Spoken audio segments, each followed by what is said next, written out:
नमस्कार प्रिय दर्शकों, कबार फिर से आप सभी का हार्दिक अभिनंदन है। हमारे YouTube चैनल ज्ञान टिप्स 99 में स्वागत है दर्शकों। आज हम एक नई कहानी और नया वीडियो लेकर आए हैं। आज की कहानी बेहद शिक्षाप्रद और प्रेरणादायक है। प्रिय श्रोताओं, इस नेवले की कहानी को जो भी व्यक्ति ध्यानपूर्वक सुन लेगा वह ना तो कभी उदास रहेगा और ना ही दरिद्रता का सामना करेगा। प्यारे श्रोताओं, कहानी शुरू करने से पहले यदि आप हमारे चैनल पर नए हैं तो कृपया हमारे चैनल को सब्सक्राइब करें, घंटी का निशान दबाएं और हमें अपनी प्रतिक्रियाओं के रूप में सुंदर टिप्पणियां भेजें ताकि हर आने वाले वीडियो का संदेश सबसे पहले आप तक पहुंचे और आप उसका लाभ उठा सकें। तो चलिए आरंभ करते हैं। आज की यह अद्भुत कथा प्राचीन समय की बात है। एक जंगल में नेवला और नेवली का एक जोड़ा रहता था। वह दोनों जीवन साथी एक दूसरे से अत्यंत प्रेम करते थे और एक दूसरे का बेहद सम्मान करते थे। उनके जीवन में किसी भी प्रकार का अभाव नहीं था, कोई परेशानी नहीं थी। वह दोनों बड़े सुखी जीवन व्यतीत कर रहे थे। प्रिय श्रोताओं, वह नेवला अत्यंत बुद्धिमान और चतुर था और अक्सर अपनी पत्नी नेवली को ज्ञानवर्धक बातें बताया करता था। एक दिन की बात है, नेवली ने नेवले से कहा, प्रिय कोई कहानी सुनाइए जो शिक्षाप्रद हो और जिसमें कुछ सीख हो। तब नेवले ने कहा, हे प्रिय, आज मैं तुम्हें एक बेहद महत्वपूर्ण कहानी सुनाता हूं। यह कहानी जो भी इंसान ध्यान से सुन लेगा वह कभी दुखी नहीं होगा और ना ही गरीबी का सामना करेगा। नेवला अपनी कहानी शुरू करता है। वह कहता है, हे प्रिय, कुछ समय पहले की बात है। एक गांव में एक नाई रहा करता था। वह नाई अत्यंत निर्धन था, परंतु उसकी पत्नी समझदार और कुशाग्र बुद्धि वाली थी। दोनों मेहनत से अपना जीवन यापन करते थे, लेकिन उनकी आय इतनी कम थी कि कभी कभी भोजन का भी अभाव हो जाता था। नाई की पत्नी सदैव उसका मनोबल बढ़ाती और हर कठिनाई में उसका साथ देती थी। वह जानती थी कि समस्याओं से निकलने के लिए केवल परिश्रम ही नहीं बल्कि सूझबूझ और विवेक की भी आवश्यकता होती है। एक दिन नाई को गांव के राजा के महल में काम करने का बुलावा आया। राजा ने उसे अपनी दाढ़ी बनाने के लिए बुलाया था। जब नाई महल पहुंचा तो उसने देखा कि राजा गहरी चिंता में डूबे हुए हैं। उनके चेहरे पर गंभीर सोच और बेचैनी स्पष्ट झलक रही थी। नाई ने सोचा कि यह राजा को प्रसन्न करने और खुद को सिद्ध करने का एक उत्तम अवसर हो सकता है। नाई ने साहस जुटाकर राजा से पूछा, महाराज, क्या आपको किसी बात की चिंता है? यदि मैं आपकी किसी प्रकार सहायता कर सकूं तो यह मेरे लिए सौभाग्य की बात होगी। राजा ने गहरी सांस लेते हुए कहा, मेरे राज्य में कई समस्याएं चल रही हैं। चोरी बढ़ रही है और प्रजा मेरी नीतियों से संतुष्ट नहीं है। मुझे यह समझ नहीं आ रहा कि इन समस्याओं का समाधान कैसे किया जाए। नाई ने राजा को सांत्वना देते हुए कहा, महाराज, हर समस्या का हल होता है। यदि आप अनुमति दें तो मैं और मेरी पत्नी आपकी इन परेशानियों का समाधान कर सकते हैं। राजा ने हैरानी से नाई की ओर देखा और कहा, तुम्हारी पत्नी क्या कर सकती है? नाई ने गर्व से कहा, महाराज, मेरी पत्नी अत्यंत कुशाग्र और प्रज्ञावान है। वह निश्चित रूप से आपके लिए समाधान प्रस्तुत कर सकती है। राजा ने नाई की बात मान ली और उसे अगले दिन अपनी पत्नी के साथ आने का आदेश दिया। नाई घर लौटकर अपनी पत्नी को सारा वृतांत सुनाया। उसकी पत्नी ने गहन विचार करने के बाद कहा, यह एक उत्तम अवसर है। हम राजा की मदद करेंगे और यदि हमारी योजना सफल हुई तो राजा हमें इनाम अवश्य देगा। अगले दिन नाई और उसकी पत्नी राजा के दरबार में पहुंचे। नाई की पत्नी ने राजा से कहा, महाराज, मैं आपकी समस्याओं का समाधान कर सकती हूं, लेकिन इसके लिए मुझे थोड़ा समय और कुछ नियमों का पालन करना होगा। राजा ने सहमति जताई और कहा, तुम्हें जितना समय चाहिए ले लो। नाई की पत्नी ने सबसे पहले कर चोरी की समस्या पर ध्यान केंद्रित किया। उसने राजा को सुझाव दिया, महाराज, हमें सबसे पहले प्रजा से मिलकर उनकी कठिनाइयों को समझना होगा। कई बार लोग कर इसलिए नहीं चुकाते क्योंकि उन्हें शासन से कोई लाभ नहीं मिलता या फिर कर की दरें बहुत अधिक होती हैं। राजा ने नाई की पत्नी के सुझाव पर अमल किया और प्रजा के साथ संवाद करना शुरू किया। कुछ ही दिनों में उन्हें यह समझ आ गया कि कर की दरें अत्यधिक थी और इसी कारण लोग कर चोरी कर रहे थे। नाई की पत्नी ने राजा को सलाह दी कि कर की दरें घटाई जाएं और कर संग्रहण की प्रक्रिया को सरल बनाया जाए। राजा ने यह सलाह मान ली। जल्द ही कर चोरी में भारी कमी आई और राज्य का खजाना पुनः समृद्ध होने लगा। अब बारी थी जनता की नीतियों से असंतोष की समस्या का। नाई की पत्नी ने राजा से कहा, महाराज, आपको स्वयं जनता के बीच जाकर उनकी समस्याओं को समझना होगा। यदि आप केवल दरबार में बैठकर शासन करेंगे तो प्रजा आपसे दूर हो जाएगी। राजा ने इस सुझाव को भी स्वीकार किया और स्वयं गांव-गांव जाकर लोगों से मिलकर उनकी कठिनाइयों को सुनने लगा। राजा को यह जानकारी मिली कि राज्य के कई क्षेत्रों में जल की कमी है और किसान अपनी फसलों के लिए संघर्ष कर रहे हैं। नाई की पत्नी ने राजा को सुझाव दिया कि गांवों में नहरें बनाई जाएं और तालाबों की सफाई कराई जाए। राजा ने तत्काल यह आदेश जारी कर दिया। कुछ ही महीनों में राज्य के किसान खुशहाल हो गए और फसलों का उत्पादन बढ़ने लगा। राजा नाई की पत्नी की बुद्धिमानी और उसके परामर्श से बहुत प्रभावित हुआ। उसने नाई और उसकी पत्नी को दरबार में बुलाया और कहा, तुम्हारी समझदारी ने मेरे राज्य को समस्याओं से मुक्त कर दिया है। मैं तुम्हें एक पुरस्कार देना चाहता हूं। नाई की पत्नी ने विनम्रता से कहा, महाराज, हमारा कर्तव्य था आपकी सहायता करना। अगर आप हमें कुछ देना ही चाहते हैं तो कृपया हमारे गांव में एक विद्यालय बनवाइए ताकि वहां के बच्चे शिक्षा प्राप्त कर सकें। राजा ने नाई की पत्नी की इच्छा पूरी की और गांव में एक बड़ा विद्यालय बनवाया। अब नाई और उसकी पत्नी सुखमय जीवन जी रहे थे। लेकिन कहानी यहीं समाप्त नहीं होती। गांव में उनकी चतुराई की चर्चा धीरे धीरे दूर दूर तक फैलने लगी। हर कोई उनकी समझदारी की सराहना करता था, लेकिन कुछ लोग उनकी सफलता देखकर जलन भी महसूस करने लगे। राजा के दरबार में कुछ दरबारी थे जो नाई और उसकी पत्नी से ईर्ष्या करने लगे। उन्हें यह बिल्कुल भी पसंद नहीं आया कि एक गरीब नाई और उसकी पत्नी राजा के इतने नजदीक आ गए हैं। उन्होंने मिलकर एक साजिश रची कि कैसे नाई और उसकी पत्नी को राजा की नजरों में गिराया जाए। दरबार में एक दरबारी जो राजा का सबसे करीबी सलाहकार था, उसने राजा से कहा, महाराज, नाई और उसकी पत्नी की समझदारी पर हमें शक है। मुझे नहीं लगता कि उनकी सलाह इतनी प्रभावी थी। हमें लगता है कि उन्होंने आपकी समस्या का समाधान केवल संयोग से किया था, परंतु वे किसी न किसी चालाकी में शामिल हो सकते हैं। राजा को पहले तो इस पर विश्वास नहीं हुआ, लेकिन धीरे धीरे दरबारियों ने उसके मन में संदेह पैदा कर दिया। उन्होंने राजा को यह सुझाव दिया कि नाई की पत्नी की असली चतुराई को परखने के लिए उसे एक कठिन परीक्षा दी जाए। राजा ने दरबारियों की बात मान ली और नाई और उसकी पत्नी को दरबार में बुलाया। जब वे दरबार में पहुंचे तो राजा ने गंभीर स्वर में कहा, मैंने तुम्हारी समझदारी और चतुराई की कई बार सराहना की है, लेकिन अब मैं चाहता हूं कि तुम मेरी एक और समस्या का समाधान करो। यह समस्या पहले से कहीं अधिक कठिन है। अगर तुम इसका समाधान कर पाई तो मैं तुम्हें और तुम्हारे पति को अपना प्रमुख सलाहकार बना दूंगा। नाई की पत्नी ने आत्मविश्वास से कहा, महाराज, मैं आपकी हर समस्या का समाधान निकालने की पूरी कोशिश करूंगी। कृपया बताइए, समस्या क्या है? राजा ने गहरी सांस ली और कहा, मेरे राज्य में एक ऐसी रहस्यमयी जगह है जिसे कोई देख नहीं सकता, और वहां से मुझे ऐसी अनोखी वस्तु चाहिए जिसे ना तो किसी ने देखा हो और ना ही किसी ने छुआ हो। यदि तुम यह असंभव काम कर सको तो मैं तुम्हें बड़ा पुरस्कार दूंगा। राजा की बात सुनकर दरबारियों के चेहरों पर चालाक मुस्कान आ गई। उन्होंने सोचा, अब नाई और उसकी पत्नी की चतुराई का सत्य सामने आ जाएगा। यह काम किसी के बस का नहीं है। नाई की पत्नी ने थोड़ी देर गंभीरता से विचार किया और फिर राजा की ओर देखकर कहा, महाराज, मैं आपकी चुनौती स्वीकार करती हूं, लेकिन इसके लिए मुझे 3 दिन का समय चाहिए। राजा ने उसकी बात मान ली और 3 दिन का समय दे दिया। घर लौटते समय नाई के चेहरे पर चिंता स्पष्ट रूप से दिखाई दे रही थी। उसने अपनी पत्नी से कहा, यह काम असंभव है। ऐसी जगह और ऐसी वस्तु के बारे में सोचना जिसे ना देखा जा सके और ना छुआ जा सके, मेरे लिए भी यह कल्पना करना मुश्किल है। लेकिन उसकी पत्नी आत्मविश्वास से भरी हुई थी। उसने मुस्कुराते हुए कहा, तुम चिंता मत करो, मैंने पहले ही एक योजना तैयार कर ली है। हमें केवल धैर्य और समझदारी से काम लेना है।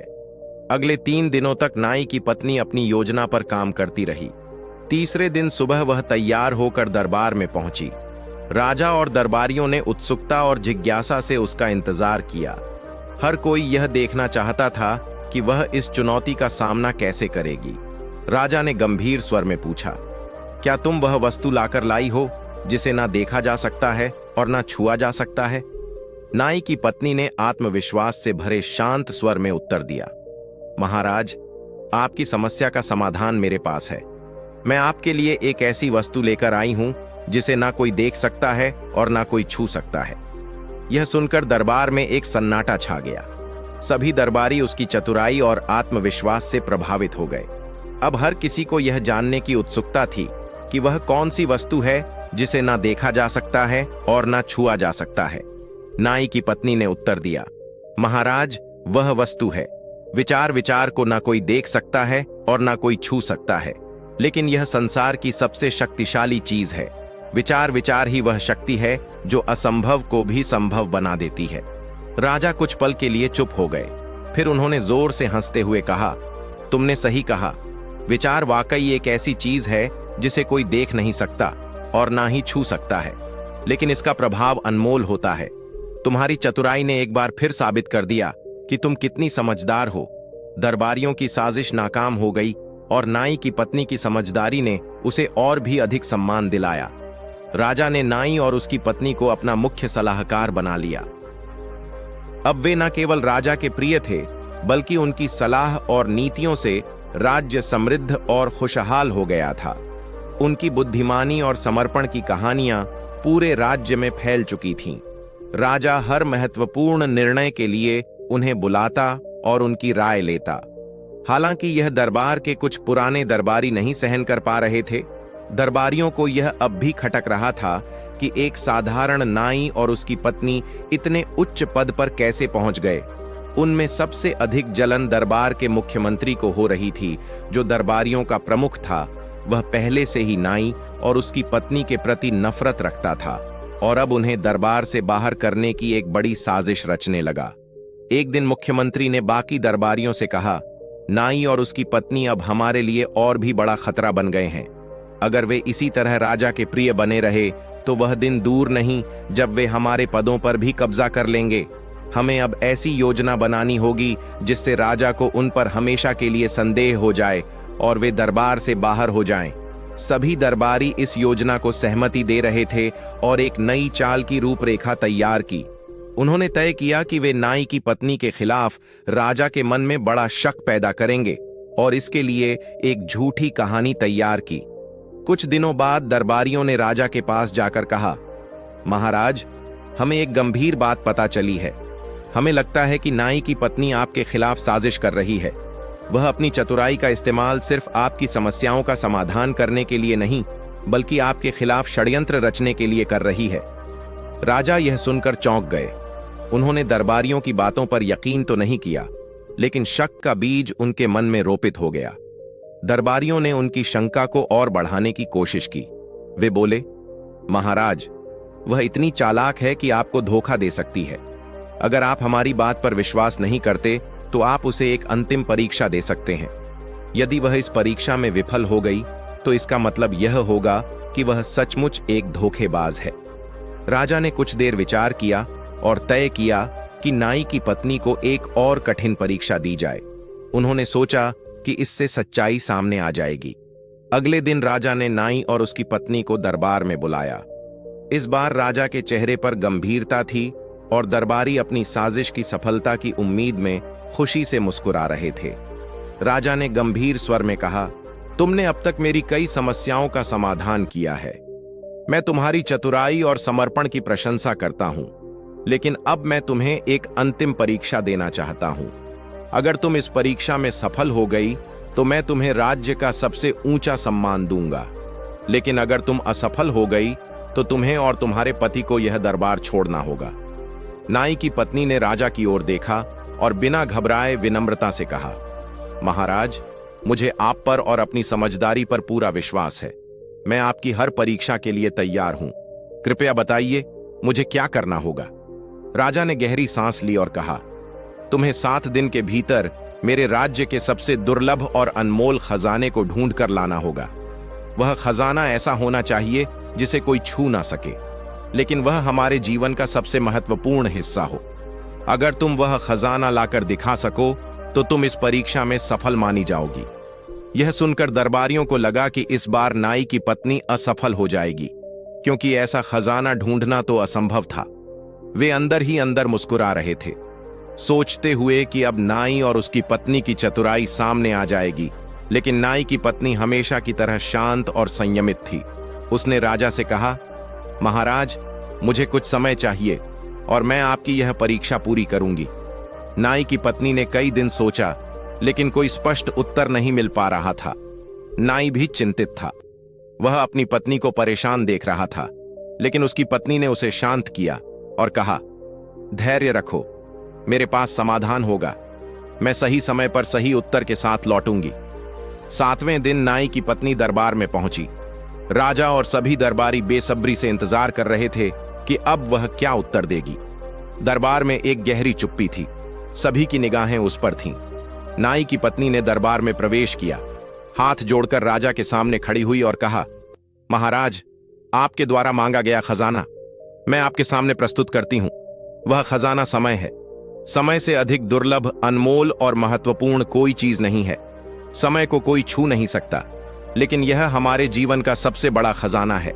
समय ही हमें सुख और दुख दोनों का अनुभव कराता है, और सही समय पर लिए गए निर्णय हमारे जीवन को बदल सकते हैं। राजा उसकी बात सुनकर चकित रह गए। दरबार में एक गहरी चुप थी। सभी दरबारी स्तब्ध थे। राजा ने कुछ देर विचार किया और कहा, तुमने बिल्कुल सही कहा। समय ही वह खजाना है जिसे हम देख नहीं सकते, छू नहीं सकते, लेकिन यह हमारे जीवन का सबसे अहम हिस्सा है। तुमने इस कठिन परीक्षा को सफलता से पार किया और मुझे यह समझाने में मदद की कि सबसे मूल्यवान खजाना समय। राजा ने अपनी आंखों में सराहना की, झलक के साथ कहा, मैं अब पूरी तरह से समझ चुका हूं। तुमने यह साबित कर दिया कि तुम सिर्फ एक समझदार और बुद्धिमान सलाहकार नहीं हो, बल्कि तुम मेरे राज्य की असली रक्षक हो। राजा ने दरबारियों की साजिश का भांप लिया और उन्हें कड़ी सजा दी। वे सभी दरबार से निष्कासित कर दिए गए। नाई और उसकी पत्नी को राज्य का सर्वोच्च सम्मान मिला और राजा ने उन्हें अपना मुख्य सलाहकार बना लिया। अब राज्य का प्रशासन और प्रबंधन उनके हाथों में था। राजा ने उनसे कहा, आप दोनों मेरी निष्ठा और विश्वास के पात्र हो। मैं अब हर कठिन मुद्दे पर आपकी राय लूंगा, क्योंकि आपने मेरे राज्य को समृद्धि और शांति का रास्ता दिखाया है। राजा के दरबार से सभी दरबारियों के निष्कासन के बाद नाई और उसकी पत्नी की प्रसिद्धि और बढ़ गई। पूरे राज्य में उनकी समझदारी और बुद्धिमानी के किस्से लोग बयां करने लगे। अब राजा पूरी तरह से उन पर भरोसा करने लगा था और हर बड़ी समस्या के समाधान के लिए उनसे सलाह लिया करता था। लेकिन यह सब कुछ इतना आसान नहीं था। दरबारी भले ही अपनी साजिश हार गए थे, लेकिन जैसे ही नाई और उसकी पत्नी ने सत्ता में अपने कदम जमाए, वैसे ही नई चुनौतियां सामने आनी शुरू हो गईं। पड़ोसी राज्य का राजा, जो हमेशा से इस राज्य की संपत्ति और समृद्धि पर नजर रखता था, अब हमला करने की योजना बना रहा था। वह सोचता था कि अगर वह इस राज्य को जीत लेता है तो उसकी सत्ता और भी मजबूत हो जाएगी और वह अपने राज्य की शक्ति का विस्तार कर पाएगा। एक दिन पड़ोसी राज्य से एक संदेश आया जिसमें युद्ध की धमकी दी गई थी। उसने कहा, अगर तुम्हारा राज्य मेरी शर्तें नहीं मानता तो मैं तुम्हारे राज्य पर आक्रमण कर दूंगा और उसे नष्ट कर दूंगा। राजा ने यह संदेश सुनते ही तुरंत अपने दरबारियों और नाई की पत्नी को बुलाया।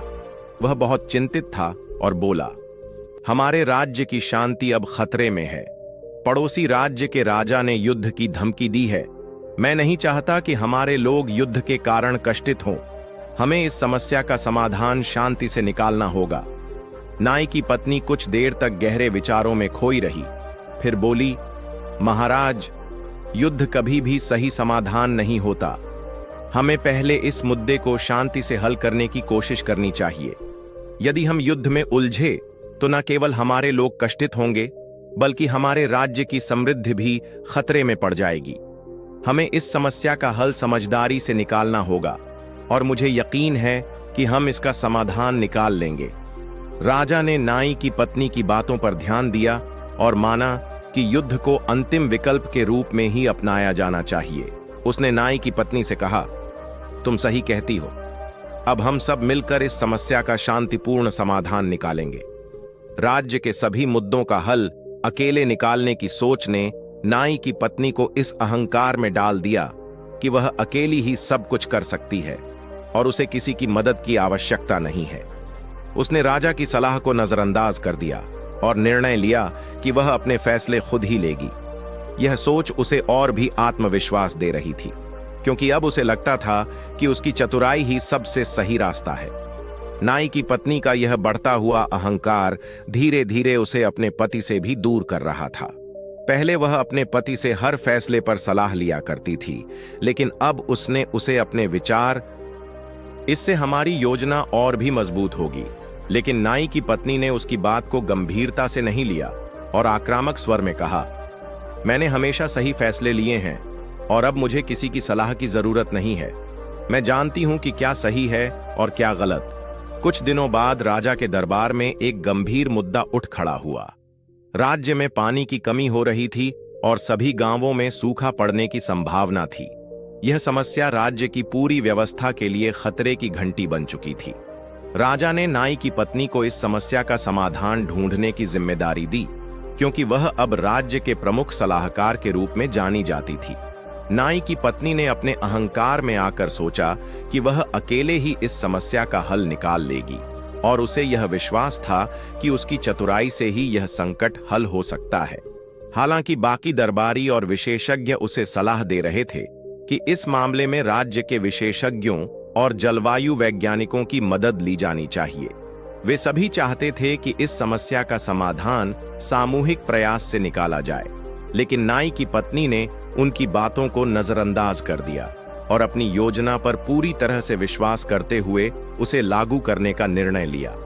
उसने बिना पूरी जांच पड़ताल किए और विशेषज्ञों से सलाह लिए बिना राज्य के एक हिस्से में नई नहर बनाने का आदेश दे दिया। उसने सोचा कि यह योजना निश्चित रूप से सफल होगी, क्योंकि उसकी बुद्धिमानी में कोई कमी नहीं थी। उसकी यह योजना बिना किसी सही मूल्यांकन के शुरू हो गई, लेकिन उसने इस बात का ध्यान नहीं दिया कि उस इलाके में पहले से ही पानी के स्रोत कमजोर थे और नई नहर खोदने से वहां की जमीन और अधिक बंजर हो सकती थी। नाई की पत्नी की यह योजना बुरी तरह असफल हो गई। नई नहर से न केवल पानी की समस्या हल नहीं हुई, बल्कि वहां के लोग और भी संकट में पड़ गए। उनकी फसलें नष्ट हो गईं और कई गांवों में पानी की और भी अधिक कमी हो गई। इसके परिणाम स्वरूप राज्य में हाहाकार मच गया और लोगों के बीच असंतोष फैल गया। राजा को जब यह खबर मिली तो वह अत्यंत नाराज हुआ।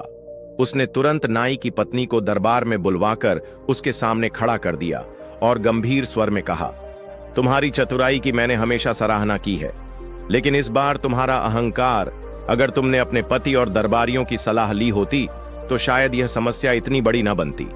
अब हमारे राज्य के लोग कष्ट में हैं और उन्हें तुमसे उम्मीदें थीं। राजा की बातें सुनकर नाई की पत्नी का चेहरा उतर गया। उसे अपनी गलती का एहसास हुआ और उसने समझा कि अकेली चतुराई ही पर्याप्त नहीं होती, बल्कि दूसरों की सलाह और सहयोग भी उतना ही महत्वपूर्ण है।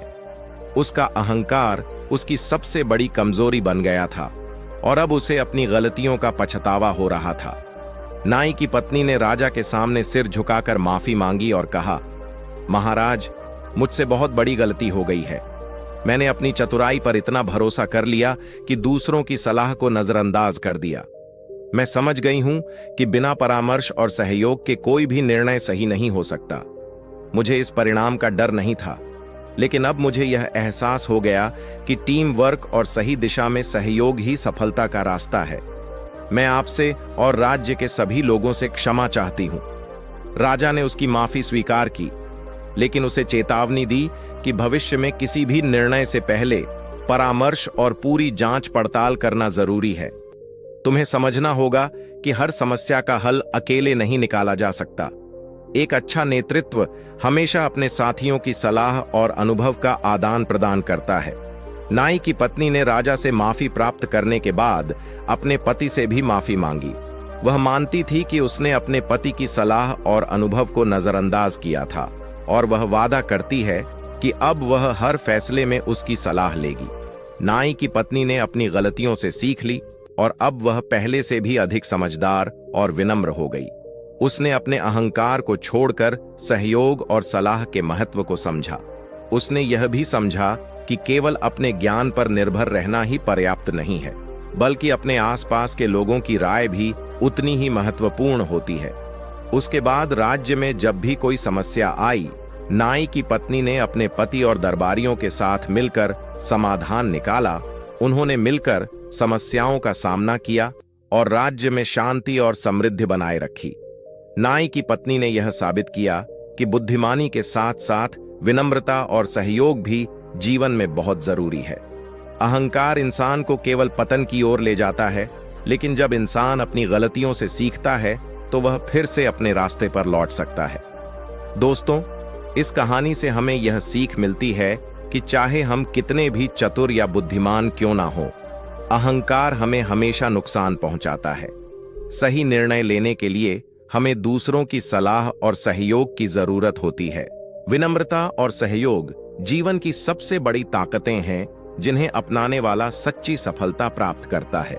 प्रिय दर्शकों, इस कहानी के विषय में आपके क्या विचार हैं? कृपया अपनी राय कमेंट बॉक्स में प्रस्तुत करें। तो प्रिय दर्शकों, आशा करते हैं कि आपको यह कहानी अवश्य ही पसंद आई होगी। अगर आपको यह कहानी पसंद आई है तो इस वीडियो को लाइक करें, और अगर आप सभी लोग हमारे चैनल पर नए हैं तो हमारे चैनल ज्ञान टिप्स 99 को अवश्य सब्सक्राइब करें। साथ ही इस वीडियो को ज्यादा से ज्यादा लोगों में शेयर करें ताकि उन्हें भी इस विषय में पता चल सके, और इस वीडियो के कमेंट सेक्शन में जय श्री कृष्ण अवश्य लिखें। बाकी मित्रों, इस वीडियो को यहां तक देखने के लिए आप सभी का दिल से धन्यवाद। जय श्री राम।